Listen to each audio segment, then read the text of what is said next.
안녕하세요. 여의도에서 미국 시장 읽어주는 남자 남궁재 운주임과 함께하는 여미남 오늘 12월 6일 화요일 순서입니다. 어제 아침에 와서 축구 보셨겠네요? 어떻게 됐어요? 눈 뜨니까 후반 하고 있었습니다. 하고 있었어요? 예. 네. 저는 안 봤어요. 예. 아침에 일어나서 한 2대0, 3대0으로 지지 않았냐고 집사람한테 딱 물어보니까 확인해 보더니 4대1도 졌다고 그랬는데 그것보다도 어제 장 시작하는 걸 보고 잤었는데 한 마이너스 0.6% 그 정도에서 나스닥이 이제 조금 약하게 시작하는 흐름이었거든요. 어떻게 끝났습니까? 일단 어제 발표된 경제 지표들이 좀 잘 나왔습니다. 좀 강하게 나오면서 시장에 좀 충격이 좀 있었던 것 같고요.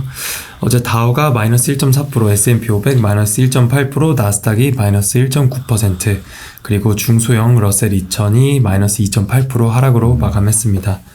또 업종별로 보시면 전 업종이 모두 약세로 마감을 했는데 특히 에너지가 마이너스 2.9%, 금융이 마이너스 2.5%, 자유소비재도 마이너스 2.95% 이렇게 가장 약했던 모습입니다.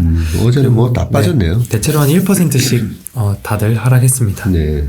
근데 아침에 오면서 들어보니까 그 ISM 서비스 PMI. 네. 원래 컨센이 얼마였었죠?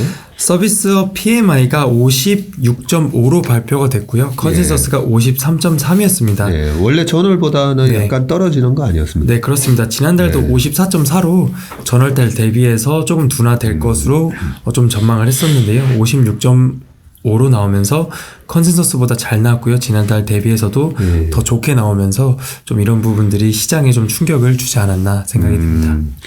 최근 그 실업률 동향을 우리가 체크하다 보니까 그죠? 제조업은 사람이 좀 줄었는데 확실히 이제 서비스 쪽으로 많이 이제 푸드 그리고 호텔, 레저 그런 쪽 사람을 많이 뽑는 그런 모습이 보였는데 확실히 이제 ISM 서비스 PMI는 좋게 나왔네요. 네, 자세한 내용은 뒤에서 최풀미에서 좀 더 자세히 상무님께서 설명해 주실 예정입니다. 예. 이런 게 좋게 나오면서 국채금리도 플러스로 또 올라간 것 같은데. 네, 그렇습니다. 어제 10년물이 9bp 정도 오르면서 3.58로 마감을 했고요. 2년물도 12bp 정도 상승하면서 4.39로 마감했습니다. 네. 달러 인덱스도 소폭 상승을 했습니다. 네. 그런데 이제 조금 특이한 점은 그래도 유가가 또 큰 폭으로 빠졌어요. 어제 장 초반에 유가 같은 경우 1%, 2% 상승을 하기도 했었습니다. 그 중국의 봉쇄 그 완화 정책 이런 것들이 나오면서 약간 수요 증가할 수 있고요. 그리고 G7에서 유가 상한선 60달러로 제시를 했었는데 러시아에서 그냥 안 팔겠다 이런 이슈가 나오면서 상승을 하기도 했었습니다. 근데 어제 유가가 배럴당 77.4달러로 마감을 했고요. 한 3.3% 하락을 했고 천연가스는 10% 넘게 하락을 했습니다. 천연가스가 지금 5일 동안 21.9%나 빠졌네요. 네, 그렇습니다. 크게 하락을 했습니다. 야, 이런 거 보면 유가도 빠지고 천연가스 가격도 빠지고 어제는 보니까 이제 금값도 빠지고 비트코인도 좀 빠졌네요. 네, 비트코인도 소폭도 하락을 했습니다. 한 17,000 아래에서 거래가 되고 있습니다. 네. 그리고 유럽 시장은 어떻게 됐나요? 최근에 유럽 시장이 계속 강했으니까. 네, 유럽 쪽에서 영국 지수는 상승으로 마감했습니다. 강보합 정도 0.15% 상승을 했고요. 유럽의 스탁스 600은 마이너스 0.4, 프랑스는 마이너스 0.7, 독일도 마이너스 0.6 정도로 하락으로 마감을 했습니다. 또 YTD로 봤을 때는 영국 지수만 한 2.5% 상승 중에 있고요. 유럽이나 프랑스, 독일 다 하락으로 YTD 기준으로는 하락을 기록을 하고 있습니다. 네, 어떻게 보면 전 세계 이 플랫폼 기업들은 다 거의 다 이제 미국 쪽에 있다 보니까 유럽, 프랑스, 독일 얘네들은 왜 이렇게 강할까? 보면 이제 다우지수 강세랑 비슷한 흐름이 있어요. 보면 그래서 구경제 쪽이 확실히 조금 강한 모습이고 성장주 이쪽은 아무래도 계속 금리의 스트레스를 받으면서 좀 약한가 이런 생각도 좀 들긴 합니다. 근데 어제 빅테크 동향 잠깐 살펴보시면 애플이 마이너스 0.8% 하락을 했습니다. 구글 같은 경우도 마이너스 0.96% 하락 마감을 했고요. 메타 플랫폼주도 마이너스 0.86 기록을 했습니다. 그리고 마이크로소프트가 마이너스 1.9, 아마존이 마이너스 3.3, 그리고 테슬라가 어제 크게 하락을 했습니다. 마이너스 6.4로 하락을 했고요. 엔비디아도 마이너스 1.6, 넷플릭스 마이너스 2.4. 이렇게 보시면은 빅테크들 어제 일제히 하락을 했었던 모습입니다. 예.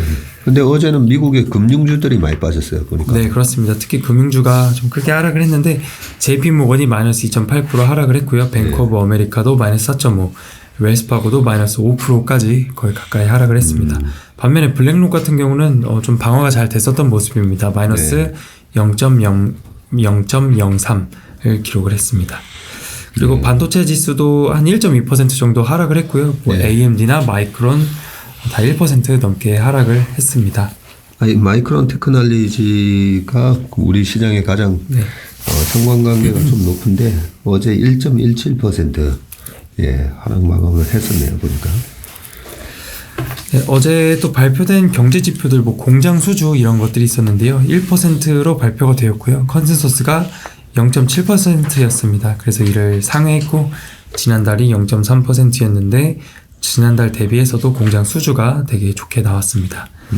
그리고 유로존 쪽에서도 S&P 글로벌 서비스 PMI가 나왔는데 이쪽에서는 대체로 컨센서스와 비슷한 수준으로 발표가 되었습니다. 그리고 또 어제 티미라우스 그 기자가 기사를 썼습니다. 기사를 썼고요. 그 여는 총재들은 12월달 FOMC 앞두고 지금 블랙아웃 기간에 있기 때문에 약간 닉 티미라우스 기자가 약간 대변인으로서 약간 기사를 쓴 거지 않을까 싶습니다. 일단 제목은 내년엔 더욱 높은 금리 인상, 올해는 속도 조절 이런 기사였습니다. 그래서 내용 좀 살펴보시면 파월은 연준 인사들에게 연준이 범할 수 있는 더 큰 실수는 인플레이션 통제 실패하는 것이다 라는 생각을 바꾸지 않았다라고 전했습니다. 매 분기 말 FOMC 때마다 이 SEP라고 하는 경제 전망 보고서를 발표를 해주는데 지난 9월 달에는 대부분의 FOMC 멤버들은 내년 기준금리를 4.5%에서 5%로 전망을 했지만 이번 12월 달 FOMC 이후에 발표될 SEP에서는 기준금리를 4.75에서 5.25%로 상향 조정될 것이다 라고 했습니다. 네. 지난주에 저희 최일호 상무님께서 존 윌리엄스 뉴욕 총재의 그 발언들을 자세하게 살펴봐 주셨었는데 이때 파월 의장에게 생각했던 것보다 노동 수요가 강하고 경제 전체 수요가 강하며 기저 인플레가 더 높기 때문에 9월달 대비해서 좀 더 높은 경로로 가야 할 것 같다.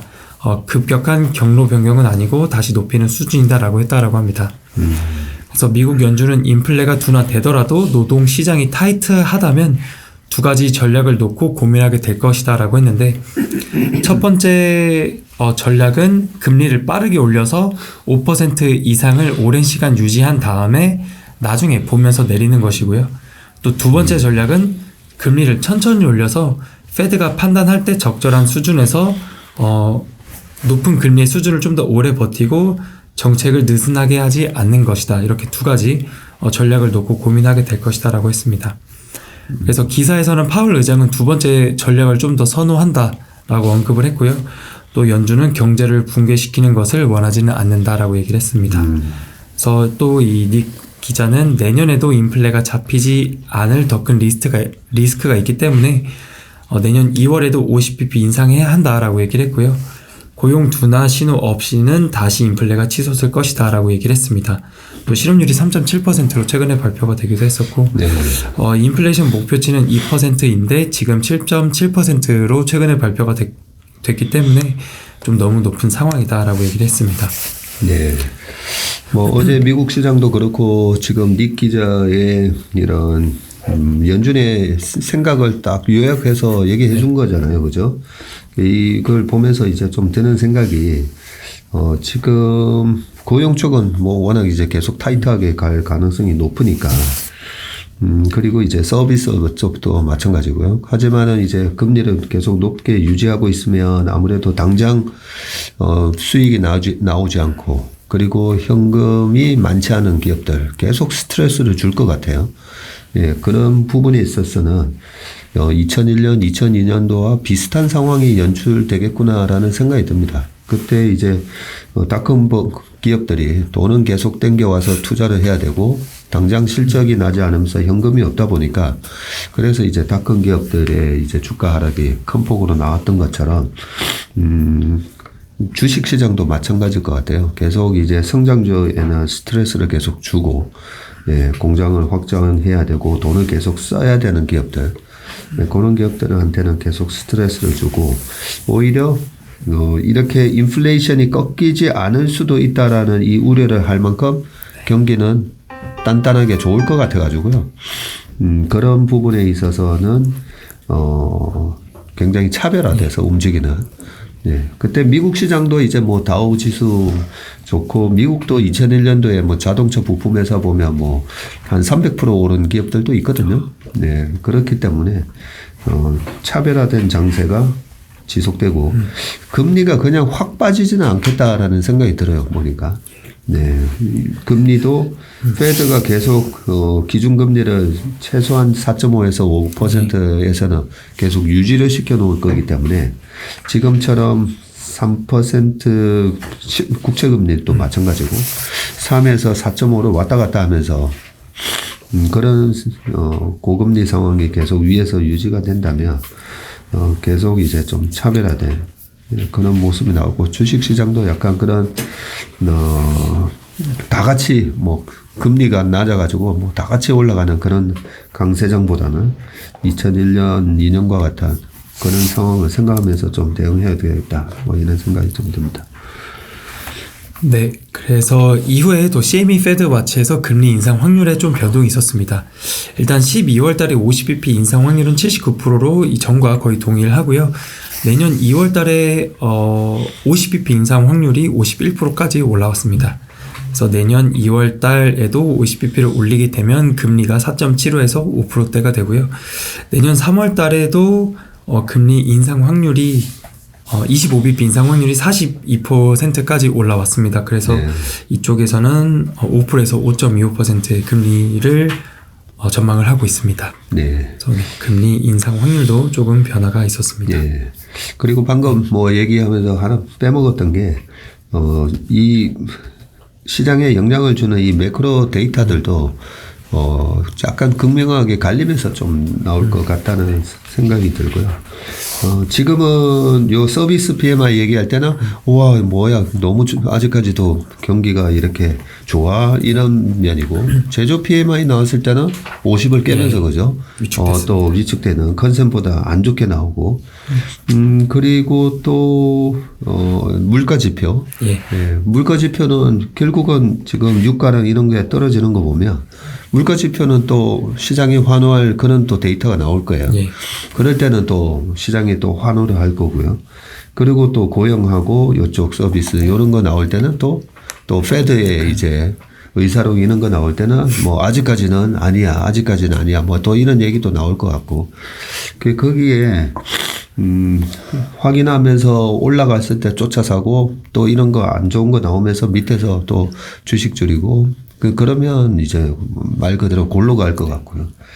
그 발표되는 데이터들도 굉장히 이제 시소 게임처럼 좋은 거 나쁜 거 막 엇갈리면서 계속 나올 것 같아요. 그런 거에 이제 장단을 잘 맞춰서 매매를 해야 되겠다 이런 생각이 좀 들었습니다. 네. 그래서 특징 종목을 좀 말씀드리겠습니다. 먼저 애플인데요. 월스트리트에서 이 폭스콘 11월 매출을 551.1 타이완 달러 그래서 미국 달러로 약 한 18빌리언 달러가 됐다라고 11월 매출을 발표를 했습니다. YY로는 11% 감소한 것인데 중국 정저우시에 위치한 이 공장에는 한 20만 명의 직원이 있다라고 합니다. 중국의 제로 코로나 정책이나 그리고 직원들의 시위, 임금 문제 이런 것들이 있었는데 이런 것들로 좀 생산에 어려움을 겪었다라고 했고요. 이 공장은 아이폰 14 시리즈 85%의 생산을 담당하는 공장이라고 합니다. 근데 점차 생산 능력을 정상화하고 있고 새로운 직원을 모집하고 또한 중국에 대한 의존도를 낮추기 위해서 인도나 베트남에서 생산을 늘리는 방안을 검토 중이라고 합니다. 그리고 최근에 이 아이폰 14 프로 글로벌 리드 타임이 지난주 33일에서 이번 주에 29일로 좀 축소가 됐고요. 또 미국 내에서는 33일이 걸렸었는데 25일로 좀 축소가 되고 있다라고 합니다. 그래서 이 폭스콘 공장도 어느 정도는 생산 능력이 정상화되고 있다, 이렇게 볼 수 있을 것 같습니다. 그리고 또 어제 테슬라의 주가가 한 6.4% 크게 하락을 했었는데요. 블룸버그 측에서 테슬라 중국 상하이 공장 12월 수요 감소에 따라서 모델 Y의 생산량을 전월 대비 20% 감축할 것이다 라는 기사가 있었습니다. 그래서 이런 이슈 때문에 어제 주가가 크게 하락을 좀 하지 않았나라고 봤는데, 테슬라 측에서는 사실이 아니다라고 또 대응을 했고요. 아, 그래요? 예, 테슬라 측에서는 사실이 아니다, 이렇게 가짜 뉴스다, 이렇게 얘기를 했습니다. 그래서 이번 기사는 테슬라가 지난 11월 달 중국에서 기록적인 차량 판매에 따른 것이다 라는 또 기사가 나왔었는데, 최근 테슬라는 중국에서 모델 3랑 모델 Y 가격을 9% 인하했었고요. 그리고 또 보험료 지급을 하면서 지난 11월 달 자동차 판매량이 크게 늘었었습니다.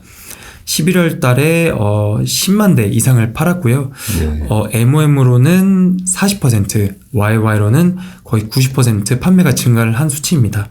그래서 상하이 공장 2000년 이후에 월간 최대치 판매량인데, 그래서 지난 11월 달에 판매량이 워낙 좋았었기 때문에 이번 모델 Y 생산량을 전월 대비해서 20%입니다. 전체가 아니라.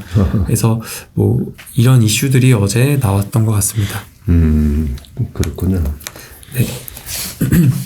그리고 어제 항공주들이 좀 좋았었던 것 같습니다. 뭐 유나이티드 항공이 2.6% 상승을 했고요. 뭐 델타 에어라인은 강보합 정도로 마감을 했고, 아메리칸 에어라인은 1% 이렇게 상승으로 마감을 했습니다. 일단 CNBC 모건 스탠리 라비 애널리스트는 내년 항공사들이 골디락스해가 될 것이다, 이렇게 얘기를 했습니다. 코로나 기간 동안 묶여 있었던 수요가 내년에는 정상화되면 최적의 상황을 맞이할 것이다 라고 했고요.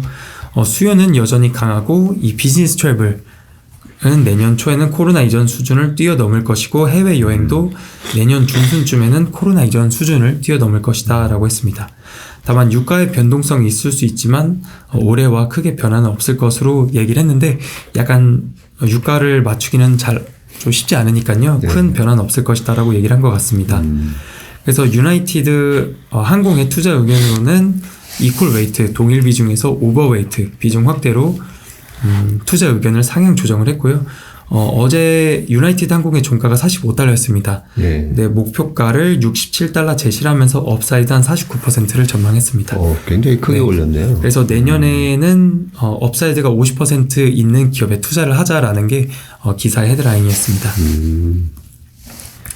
또 그리고 어제 카지노주들도 좀 괜찮았습니다. MGM 같은 경우 1.94% 상승으로 마감을 했고요. 라스베가스 샌즈는 마이너스 0.54 약보합 정도로 마감을 했습니다.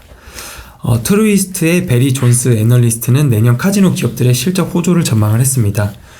주말에는 다양한 이벤트들, 그리고 평일에는 비즈니스 트립이 많을 것이다 라고 얘기를 했고요. 특히 매년 열리는 이 CES가 내년 1분기에 예정이 되어 있고 약 한 17만 명이 참석할 것으로 예상을 했습니다.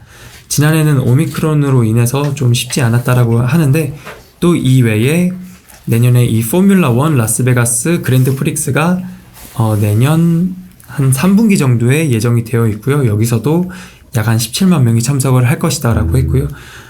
또 내년 2분기에는 이 일렉트릭 데이지 카니발이라는 행사가 있다라고 합니다. 여기서는 약 한 40만 명이 참석할 것으로 전망을 했습니다. 그래서 내년에 뭐 1분기, 2분기, 3분기에 계속적으로 행사가 있을 것이고, 또 이런 부분들이 항공료와 호텔료 가격 상승을 시킬 수 있고 관련주들이 좀 수혜를 받을 수 있다라고 언급을 했습니다. 네. 그래서 MGM에 대한 투자 의견으로는 홀드에서 바이로 목표가는 $40에서 $50로 상향 조정을 했습니다. 근데 MGM의 종가가 거의 $49입니다, 지금. 그래서 그래요? 네, 목표가까지 거의 다 왔다, 이렇게 봐주시면 되겠습니다. 네. 뭐 사실 유가가 지금 이제 77.4까지 떨어졌고요. 뭐 20년 평균에 보면 $75 나오는데, 그 평균 가격에 이제 다 수렴을 했고, 얼마 전까지만 하더라도 리오프닝이 가속화됨에도 불구하고 유가랑 금리가 비쌌어. 이런 항공주 주가들이 못 올라왔었는데, 수요는 계속 늘어나고 있고, 실질적으로 턴어라운드가, 예, 가속화되는 그런 상황에서 유가가 딱 발목을 잡고 있었는데, 유가가 다시 이제 20년 평균 가격으로 돌아왔으니까, 예, 이런 기업들의 20년 평균 주가 수준은 PER하고 PBR이 어느 정도인지를 한번 공부해보고 싶다는 그런 생각이 좀 드네요. 어제 그 언론사 기자분들, 기자분도, 방송, 분들하고 저녁을 먹었는데, CES 여기 간다고 그러더라고요. 그 CES 간다고 하면서, 뭐 코로나 얘기는 한마디도 없었어요.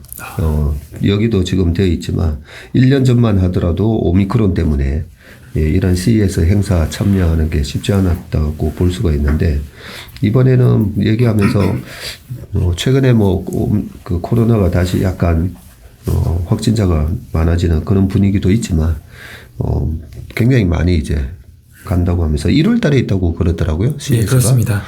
네.